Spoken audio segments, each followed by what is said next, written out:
আসসালামু আলাইকুম রহমতুল্লাহ।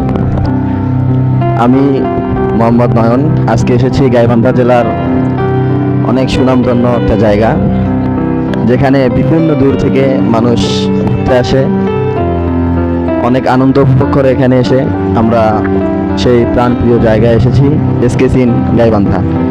আমরা যারা গাইবান্ধার বা গাইবান্ধার আশেপাশে সকলে হয়তো চিনি। আমরা আজকে এখানে এসেছি এবং এখানকার কয়েকজনের সঙ্গে আমরা কথা বলে দেখব তারা কেমন আনন্দ উপভোগ করে এখানে এসে। তো ভাই, এখানে একটু আসি। আসসালামু আলাইকুম। ওয়ালাইকুম আসসালাম। আপনার নাম? জি, আলসিজান। আপনার বাসা কোথায়? বাবুড়িয়া গ্রাম। গাইবান্ধা কি সদরে? জি, গাইবান্ধা সদরেই।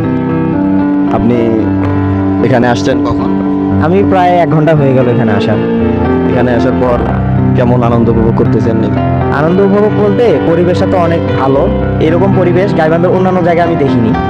আর লুকিং সো গুড। আর এখানের যে পরিবেশটা আছে, যে মানুষগুলো আছে, তাদের ব্যবহার অনেক ভালো এবং আমরা সবাই এখানে ফ্যামিলি নিয়ে অবশ্যই আসতে পারবো। এই পরিস্থিতি। তো এখানে কিরকম খরচ বা কিরকম টাকা লাগে এখানে আসতে? খরচ বলতে এখানে পার পার্সন টিকিট 200 করে। তো যদি চেনা পরিচিত থাকে তাহলে ডিসকাউন্টও পাওয়া যায়। আর এখানে কুপনের উপর নির্ভর করে। তো এখানে আপনারা কি ফ্যামিলি সহ আসছেন? হ্যাঁ, অবশ্যই ফ্যামিলি সহ আসছি। যাক, আমরা শুনলাম ভাইয়ের থেকে অনেকেই। আপনার নামটা? বিপ্লব মন্ডল। কোথায় থেকে আসছেন? আমি শাপলা মিল থেকে এসেছি। শাপলা। কেমন লাগতেছে এখানে? পরিবেশ কেমন এই জায়গার? আলহামদুলিল্লাহ ভালো। গাইবান্ধার বিভিন্ন জায়গা আমরা অনেকেই শুনি, গাইবান্ধার মধ্যে নাকি এসকেস অনেক সুনামধন্য একটা জায়গা, এখানে অনেকেই আসে। তো আসলে কি এই কথাটা?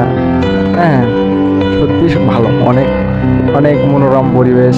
তারপরে আশেপাশে হচ্ছে যে এখানে ফ্যামিলি নিয়ে আসা অনেক ভালো।